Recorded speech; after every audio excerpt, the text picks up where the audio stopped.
Good morning guys.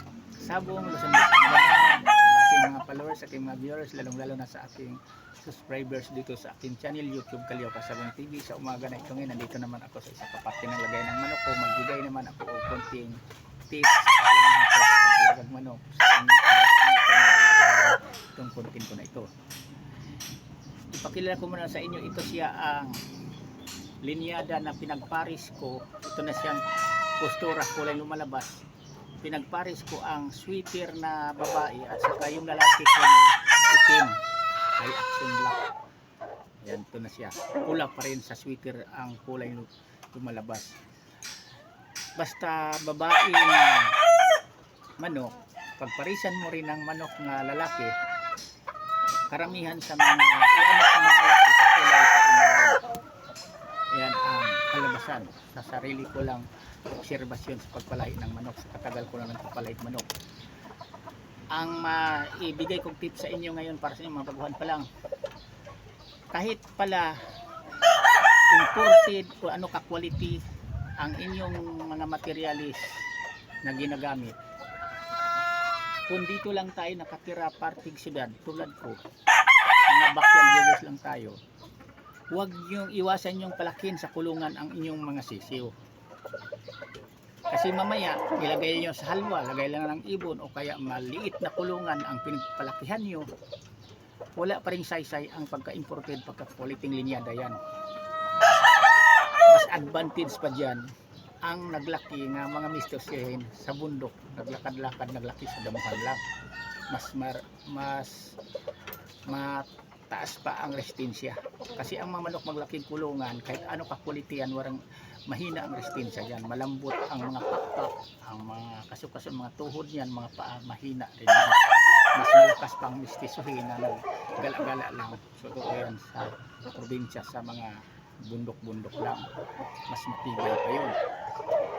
Kaya lang, ang sinasabing matibay talaga ang quality ng manok, ang dugong imported, kapag sakto naman sa alaga. Tulad ang ginagawa ko, kung napansin nyo, line pins yan na panaglagyan ko ng manok. Ito sa kilid. O, kita mo naman. Doon sa kabila.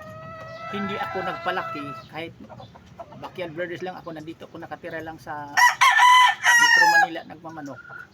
Ginagastusan ko, hindi ako nang hinayang gumastos ng paglagyan ng manok ko nga kailangan kong tablong papilos kagaya yan. Tulad nito, naglaki to sa bahay, sisiw pa lang, pagdating ng 2 buwan, nilagay ko na dito sa flying pin siya.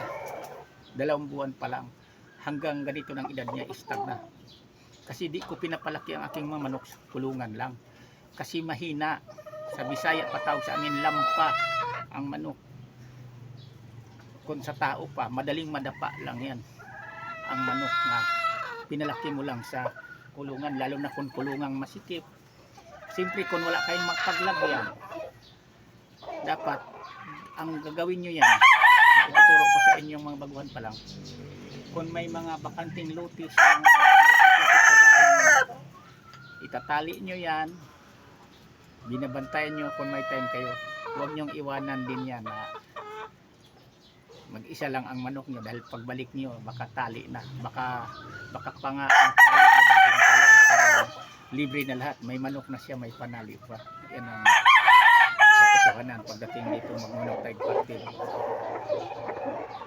Manila, partil syudad. Kasi dito, lalo na kung quality ang manok mo, pag-interesan yan, mabuti ang kawain. Yan to, hindi pa parehas ang takbo sa utak, sa isip, sa mga kaibigan natin. Minsan pinag-interesan talaga kayong sa akin, safety ito, binabakuran ko kasi naranasan yan ko na, pinaliguan ko lang yung manok ko, nilagay ko sa labas sa bahay, pagbalik ko wala na ang aking manok, pati yung tali. Iba na ang nag-alaga, pinapatuyo na sarili nilang gusto. Siguro ayaw siguro nila na doon ko patuyuin na sa pinaglagyan ko ang aking sariling manok. Gusto sila na ang mag-alaga, magpatuyo ng balahibo doon sa pwesto nila. Yan totoo. Kaya ingat lang sa hindi maganda ang mga loob. Sigurado talaga madali ang manok mo. ugali na lang kung sa probinsya kahit iwan-iwanan mo yung mga manok mo, hindi ka mawala. Pero minsan mayroon pa rin mawala yan. Kasi na-try ko rin yan sa probinsya namin. Pati itlog nga rin nawawala sa mga manok ko doon dati. Pinag-interesan pati itlog. Lalo na kung alam nila nga yung inahinay ng itlog, nagpanalo ang mga anak niyan. Pag-interesan din yan. Yan po. Kaya maidagdag ko sa inyo, parang mayroon kayong matutunan sa akin. Ang pag-alagang manok, pinaka-importante dito. Hindi lang kayo magaling tayong magpili sa mahusay maglaro, quality, linyadang winning line, mananalo. Kung hindi, huwag nating palakihin sa kulungan. Iwasan natin yan. Gagawa tayo ng pamaraan, magmamanok man lang tayo, ilagay na natin sa komportabling paglagyan. Katulad yan, makagalaw-galaw, makaakyat, may dapuan. Yan dapat kung magmamanok tayo. Huwag tayong magkampante sa ating manok kahit imported na linya na quality na naglaki naman sa lagayan lang ng ibon. Yan pinaka-importante dyan. Tulad niyan, sa akin babae ito, flying pins, nasa lupa yan, babae nga yan. Hindi ko rin pinatili lang sa kulungan na maliliit ang aking mga inahin, kasi isa rin ang inahin. Madalas din yang walang similya kung hindi nakakalaykay sa lupa, hindi na tamaan ang araw din ang mga balahibo nila, ang katawan nila sa isa kainahin.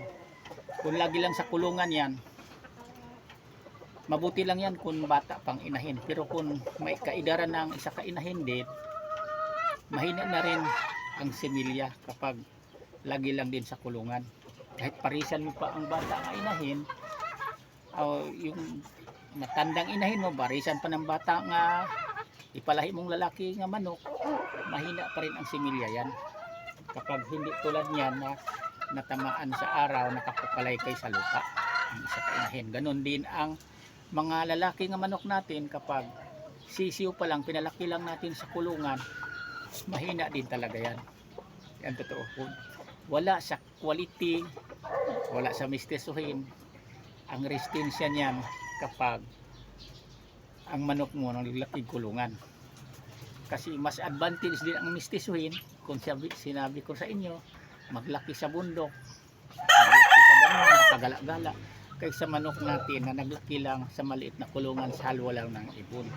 Kaya iwasan natin yan, kasi nagmamanok mo lang tayo. Tingnan nyo sa akin, mga flying pins ang ginagawa ko, paikot, pati doon sa kabila, ang nilagyan kong mga manok talaga, hindi maliit, masikip na kulungan.